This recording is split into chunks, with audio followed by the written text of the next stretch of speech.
Hello everyone. Welcome back to Twisted Heartstrings. Today, I'm bringing you a story that will make your heart race, your blood boil, and maybe even make you believe in second chances. This is the story of Victoria Sterling, a woman who had everything, lost it all to betrayal, and rose from the ashes like a phoenix. If you're watching from anywhere in the world, drop your city name in the comments so I can see how far this story reaches. Now, let's dive into part 1, the perfect betrayal. The woman who had it all. My name is Victoria Sterling, and at 32 years old, I thought I had cracked the code to life. I owned Sterling Designs, a fashion empire worth $50 million that I built from absolutely nothing. My designs were worn by celebrities on red carpets. My boutiques existed in New York, Paris, Milan, and Tokyo. Fashion magazines called me the visionary who democratized luxury. But more than the success, more than the money, I believed I had something truly priceless. I had Marcus Sterling, my husband of 8 years, CEO of Sterling Tech Industries, charming, handsome, and supposedly devoted to me. We met when I was 24, struggling to get my first fashion line noticed, working 3 jobs just to afford fabric samples. He was 28, already climbing the corporate ladder with confidence and ambition that matched my own. Our wedding was featured in every major magazine. People called us the power couple. We lived in a penthouse overlooking Central Park, worth $12 million. We drove matching Mercedes vehicles. We vacationed in the Maldives and Switzerland. But the most precious thing in our marriage wasn't the wealth. It was the friendship I thought we shared with Elena Hartwell, my best friend since college. Elena was the maid of honor at my wedding. She was godmother to the child we planned to have. She had dinner at our home 3 times a week. She worked as my head designer, earning $200,000 annually, living in the luxury condo I bought. Marriage struggles, my deepest fears. I trusted her with everything. I was a fool. The day everything shattered. It was a Thursday morning in October when my perfect world began to crack. I remember the date exactly, October 12th. The autumn leaves were turning gold outside my office window. I was reviewing designs for our spring collection when my assistant, Jennifer, knocked on my door with an unusual expression on her face. "Mrs. Sterling, there's someone here to see you. He says it's urgent and personal." Her voice carried a warning I didn't understand yet. The man who entered my office was short, balding, wearing an inexpensive gray suit. He introduced himself as Detective Raymond Cole, private investigator. My first thought was that something had happened to Marcus. My heart jumped to my throat. "Is my husband okay?" I asked immediately, standing up from my desk. "Your husband is perfectly fine, Mrs. Sterling. In fact, that's why I'm here." He placed a thick manila envelope on my glass desk. "I was hired by someone who cares about you to investigate some concerning activities. What's in this envelope will be difficult to see, but you need to know the truth." My hands trembled as I opened it. Inside were photographs, dozens of them. Marcus and Elena at expensive restaurants, holding hands across candlelit tables. Marcus and Elena entering hotel rooms together. Marcus and Elena kissing in the parking garage of my own company building. The timestamps showed these photos were taken over the past 6 months. 6 months of lies. 6 months of betrayal happening right under my nose. But the photographs weren't the worst part. There were bank statements showing Marcus had been transferring money from our joint accounts to a private account I didn't know existed. Legal documents outlining a plan to force me out of my own company. Email printouts between Marcus and Elena discussing their strategy. And one email that made my blood turn to ice. "Once we get her to sign the new partnership papers, the company becomes 60% mine," Marcus had written. "Then we file for divorce, claim mental instability, and she walks away with nothing. Victoria built something beautiful, but she's too emotional to run it properly. You and I will take Sterling Designs to levels she never imagined. And we'll do it together, as partners in business and in life."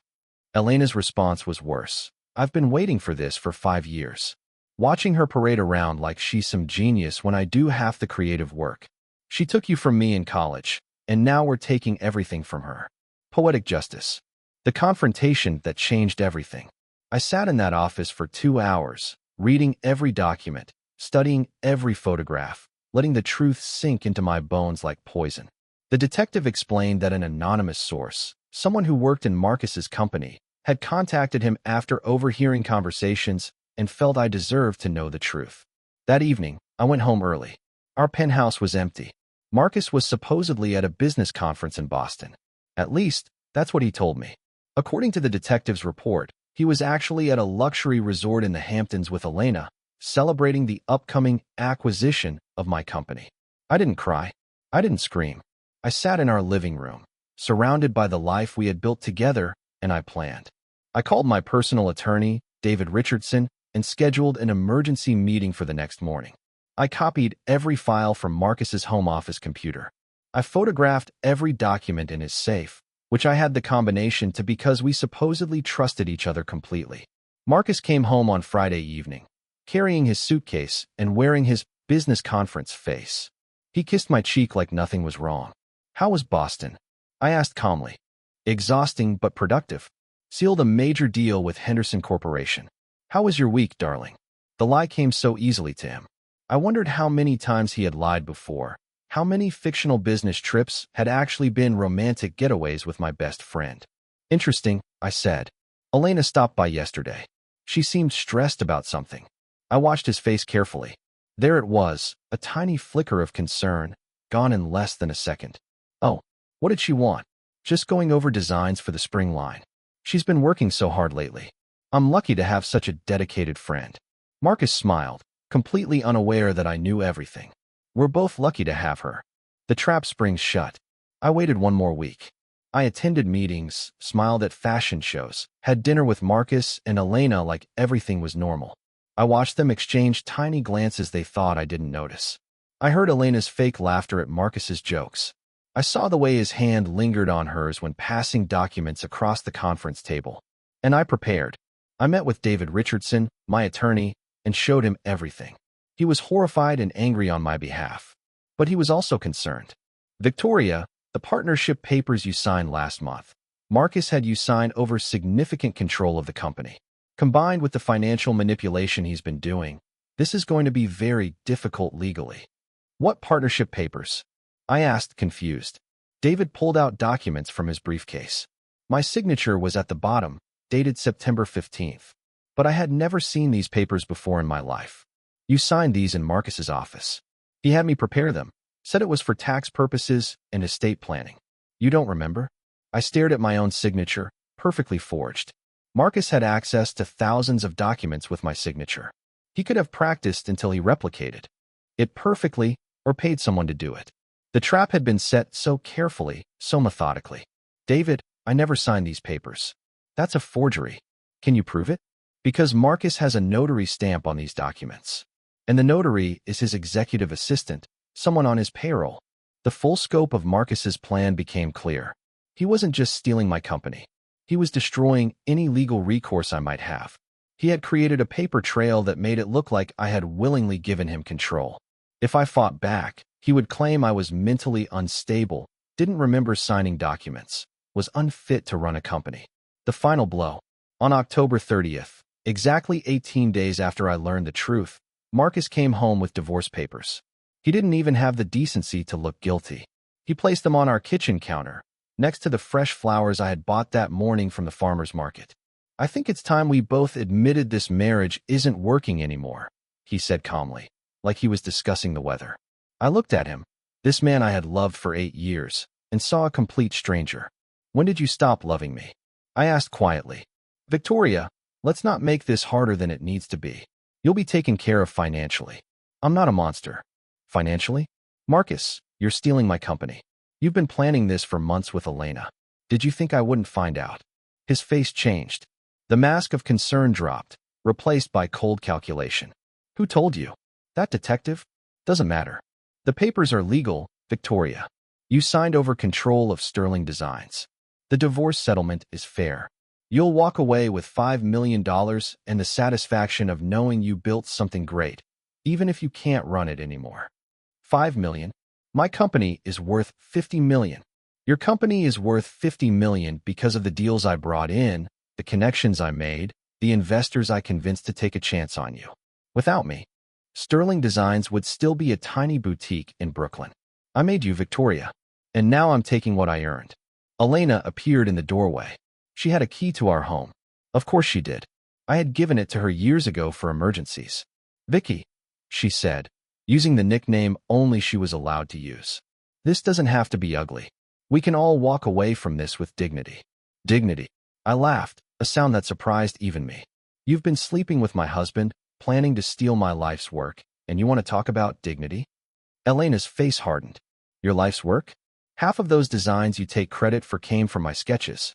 Half of the ideas you present as revolutionary were conversations we had over wine. You've been riding on my talent and Marcus's business connections for years. We're not stealing anything. We're taking what we earned. That's when Marcus dropped the final bomb. Elena's pregnant, he said flatly. 3 months. We're getting married as soon as the divorce is final. The baby deserves a stable home with parents who actually love each other. The complete destruction. The next 2 months were a nightmare. Marcus's attorneys were better than mine, more expensive, more ruthless. The forged documents held up in court. The judge, an old friend of Marcus's father, seemed determined to see things his way. My reputation in the fashion industry began to crumble as Marcus spread rumors about my emotional instability and creative decline. Designers I had mentored for years suddenly wouldn't return my calls. Investors pulled out of deals, citing concerns about leadership. Fashion magazines that once celebrated me published articles questioning whether Sterling Designs needed new vision and direction. It was a coordinated attack designed to destroy me professionally and personally. Elena took over as creative director of Sterling Designs. She gave interviews about stepping into a larger role and bringing fresh energy to the brand. She wore my designs, sat in my office, and smiled for cameras while her belly grew with Marcus's child. By December, I had lost everything. The divorce settlement gave me $5 million, but legal fees consumed half of that. The penthouse went to Marcus. The cars, the vacation homes, the art collection we built together, all legally his or jointly owned and sold to pay debts I didn't know existed. Marcus had been secretly borrowing against our assets for years, creating a financial house of cards that collapsed the moment he wanted it to. And because I had trusted him completely, I had signed papers, given permissions, and authorized decisions that now looked like my own financial mismanagement. Sterling Designs, my baby, the company I built with my own hands from nothing, officially became Sterling and Hartwell Designs on December 20th. They didn't even have the decency to remove my name completely. They kept it like a trophy, a reminder that they had won. The woman in the mirror. On Christmas Eve, I stood in my new studio apartment in Queens, a $500 a month space that smelled like old cooking oil and disappointment. All my belongings fit in 4 suitcases. My bank account showed $2.1 million, which sounds like a lot until you realize I once had $25 million in personal wealth alone. I looked at myself in the cracked bathroom mirror and didn't recognize the woman staring back. Her eyes were hollow. Her face was thin from stress and barely eating. Her hair, once professionally styled every week, hung limp and lifeless. Victoria Sterling, fashion icon and self-made millionaire, was dead. Marcus and Elena had killed her systematically, legally, and efficiently. But as I stared at that reflection, something stirred inside me. It wasn't sadness anymore. It wasn't even anger. It was something colder, sharper, more dangerous. I had built an empire once from nothing. I could do it again. But this time, I wouldn't build it to create beauty. I would build it for one purpose only: to destroy the people who destroyed me. Marcus and Elena thought they had won. They thought I would fade away quietly, maybe move to another city, maybe start over in some small way that would never threaten them. They were wrong. I walked to my window and looked out at the city lights of New York. Somewhere out there, Marcus and Elena were celebrating Christmas in my penthouse, probably laughing about how easy it had been to take everything from me. Let them laugh, I thought. Let them enjoy their victory. Because I was about to teach them the most important lesson of their lives. Never underestimate a woman who has nothing left to lose. This was just the beginning. My name might be ruined, my company might be stolen, my marriage might be destroyed, but I was still standing. And that was their first mistake. The old Victoria Sterling was dead. But something new was being born in that tiny apartment on Christmas Eve. Something harder. Something smarter. Something that understood the game Marcus and Elena were playing because they had taught me the rules. And I was going to win. Part 2. The Transformation. Welcome back to the journey.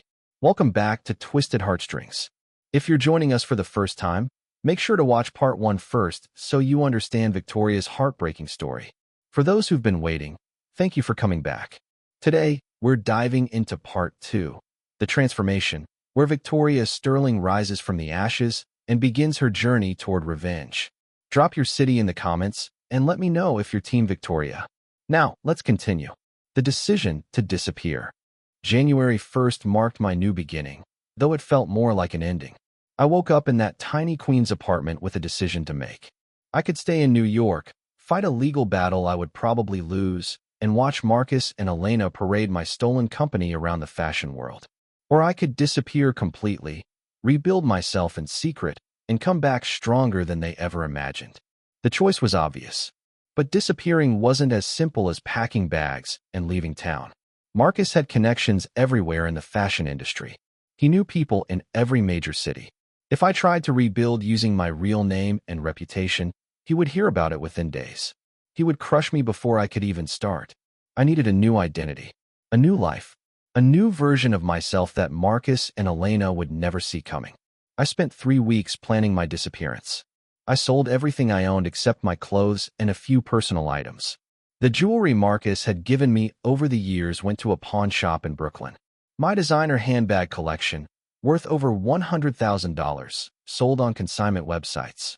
I closed my social media accounts, changed my phone number, and told the few friends I had left that I needed time away to heal. Most people understood. Some thought I was having a breakdown. Maybe I was. But it was a controlled breakdown, a calculated destruction of Victoria Sterling so something new could be born. On January 24th, I boarded a bus to Chicago. Not a private plane, not first class on a commercial airline. A Greyhound bus that cost $89 and took 18 hours, stopping in every small town between New York and Illinois. I sat in the back, wearing cheap jeans and a hoodie I bought at a thrift store, and watched my old life disappear through the window. Becoming Vivian Cross. Chicago was perfect because it was big enough to disappear in, but still had a thriving fashion scene. I rented a studio apartment in Wicker Park for $800 a month, using cash and a fake ID I bought through connections I'd rather not explain. The apartment was tiny, just one room with a bathroom and a kitchenette, but it had good light, and it was mine. My new name was Vivian Cross. I chose Vivian because it meant alive, and Cross because that's what I was doing, crossing from my old life into something new. I practiced introducing myself in the mirror until it felt natural. Hi, I'm Vivian. Nice to meet you. But having a new name wasn't enough. I needed a new career, a way to support myself while building my revenge plan. I couldn't work in high fashion, not yet. Marcus's network was too extensive. So I did something I hadn't done in 10 years. I applied for an entry-level job. Rosa's Boutique was a small dress shop in Lincoln Park, the kind of place that sold affordable cocktail dresses and work clothes to middle-class women. The owner, Rosa Martinez, was a 62-year-old woman who had run the shop for 30 years. She interviewed me in the back room, surrounded by boxes of inventory and the smell of lavender air freshener. "You have experience in fashion?" she asked, looking at the resume I had fabricated. According to my fake work history, Vivian Cross had worked at small boutiques in New York and was looking for a fresh start after a difficult breakup. "Yes, ma'am. I've worked retail for 8 years. I understand design, customer service, and inventory management." Rosa studied me with sharp brown eyes that seemed to see more than I wanted to reveal. "You're running from something." My heart jumped. "Excuse me. You've got that look. I've seen it before. Women who come to Chicago trying to start over. It's okay, honey. We've all been there. But I need to know you're not in trouble with the law or bringing dangerous people to my door." "No, ma'am. Nothing illegal. Just a bad relationship I needed to escape." She nodded slowly. "The job pays $15 an hour, 40 hours a week. You help customers, organize inventory, and close the shop 3 nights a week. Can you start Monday?" I almost cried. After losing a $50 million empire, I was grateful for a job that paid $600 a week. "Yes. Thank you. I won't let you down." Rosa smiled. "I know you won't, Vivian. Something tells me you're going to surprise everyone." Learning humility the hard way. Working at Rosa's boutique was humbling in ways I never expected. My first week, I helped a woman find a dress for her daughter's wedding, and she complained about the $89 price tag. $89. I used to spend more than that on coffee in a single week. But to this woman, it was a significant expense, something she had to budget for carefully. Is there anything less expensive? She asked apologetically. I showed her a simpler dress marked down to $59. Her face lit up. This is perfect. My daughter will love it. As I rang up her purchase, I realized how disconnected I had become from normal people's lives. Sterling Designs sold dresses that started at $2,000. My cheapest handbag cost $800. I had built an empire on luxury while forgetting that most people worked hard just to afford something special for important occasions. Rosa noticed my thoughtful expression. Learning something, Vivian? Yes, I admitted. I forgot what it's like to actually need money instead of just wanting more of it. Good. That makes you human again. Now reorganize those clearance racks. They look like a tornado hit them. I worked 40 hours a week at the boutique, but I spent every other waking moment planning my comeback. My studio apartment became a war room. I covered one wall with newspaper clippings about Sterling and Hartwell designs. Marcus and Elena's faces smiled at me from magazine covers and fashion blogs. I tracked every move they made, every client they signed, every show they attended. I learned that Marcus had expanded the company aggressively, opening new boutiques in Los Angeles and Miami. Elena gave interviews about her vision for the brand, taking credit for designs I knew she couldn't have created alone. They were successful, celebrated, and completely unaware that I was watching their every move. But watching wasn't enough. I needed resources. I needed connections. I needed someone who understood corporate warfare and had the power to help me fight back. That's when I met Alexander Knight, the mysterious investor. It was a Wednesday evening in April, 3 months after I arrived in Chicago. Rosa had asked me to stay late to help with inventory. Around 8 p.m., just as I was about to lock the front door, a man in an expensive suit walked in. "We're closing," I said automatically, then actually looked at him. He was tall, probably 6 feet 2 inches, with dark hair going silver at the temples. His suit was custom-tailored, probably Italian, worth at least $5,000. His watch was a Patek Philippe, worth more than my annual salary at the boutique. Everything about him screamed wealth and power. "I know," he said with a slight smile, "but I saw your light on and thought I'd take a chance. I'm looking for a dress for my sister. Her birthday is this weekend, and I'm a terrible brother who waited until the last minute." Something about his story felt rehearsed, but I unlocked the door anyway. "What size?" "6, I think. She's about your height, similar build." I showed him several options, watching the way his eyes scanned the shop. He wasn't really looking at the dresses. He was looking at me. "You're very knowledgeable about design," he commented as I explained the difference between A-line and sheath silhouettes. "Have you worked in high fashion?" My guard went up immediately. "Just boutiques." "Why do you ask?" "Because you carry yourself like someone who's been in boardrooms, not backrooms. You have an eye for quality that goes beyond retail training." "Yes. A blue cocktail dress. I'll take this one. And I'd like to offer you a job." "Excuse me." He pulled out a business card. Alexander Knight, CEO of Knight Industries. The name meant nothing to me, but the company did. Knight Industries was a venture capital firm that invested in tech, real estate, and retail. They had billions in assets. "My firm is looking to invest in fashion. We need someone who understands the industry from the ground up, who can identify promising designers and spot market trends. Someone mentioned you might be perfect for the role." "Someone? Who?" "A mutual acquaintance who prefers to remain anonymous.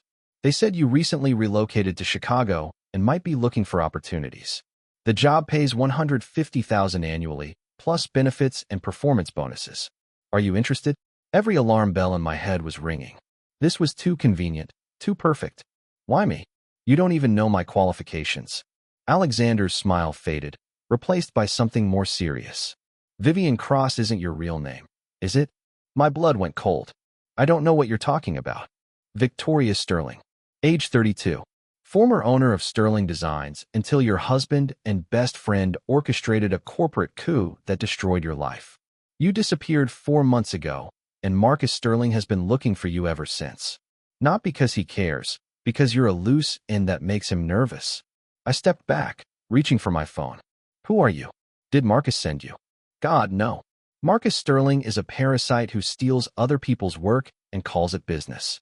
I've been watching him for years, waiting for the right moment to destroy him. And then you disappeared, and I realized you might be the key to his downfall.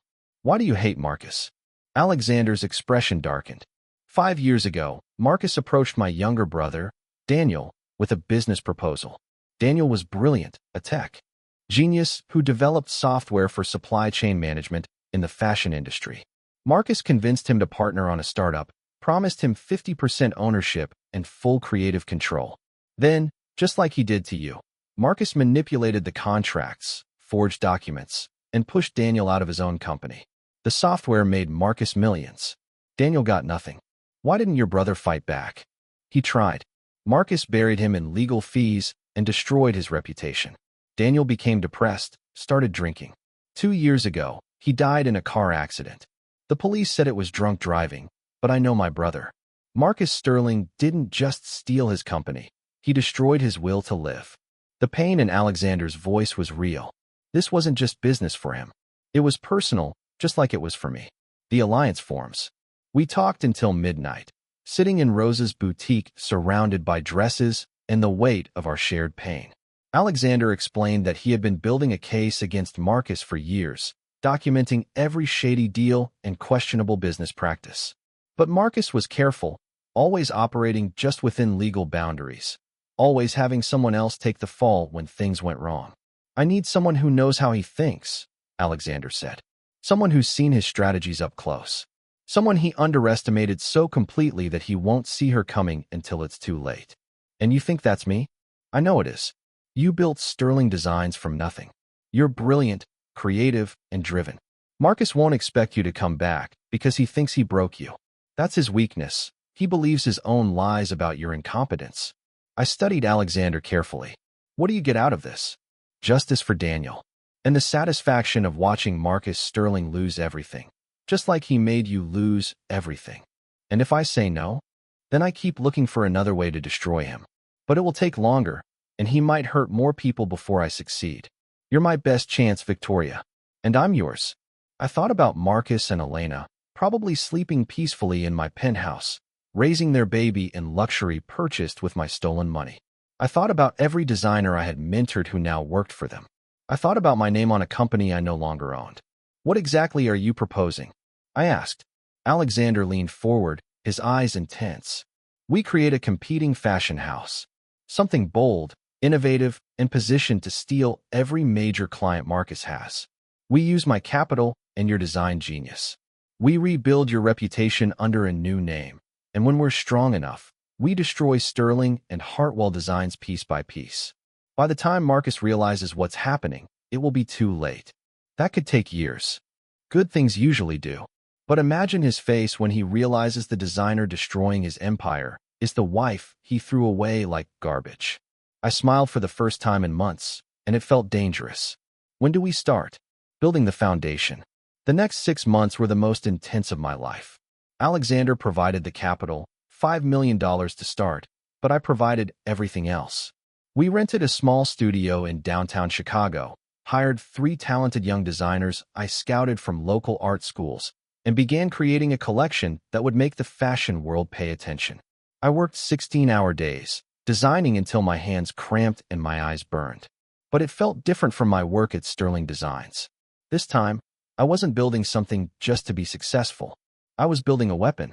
We named the company Phoenix Designs. The symbolism wasn't subtle, but I didn't care.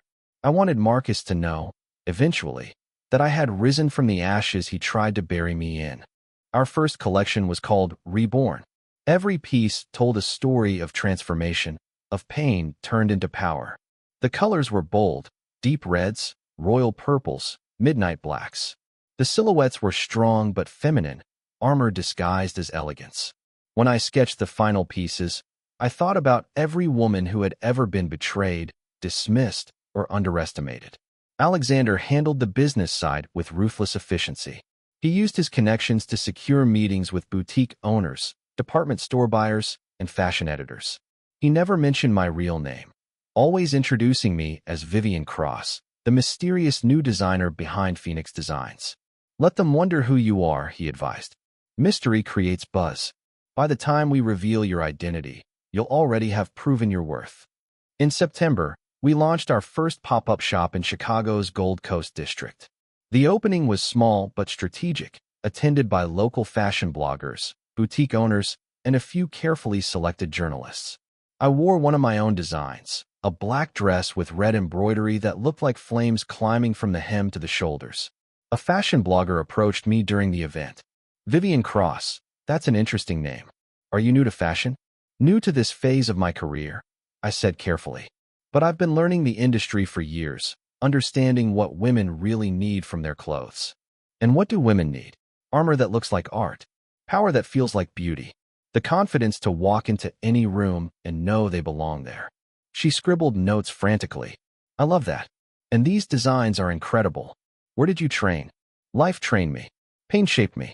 Determination refined me. The next day, her blog post went viral.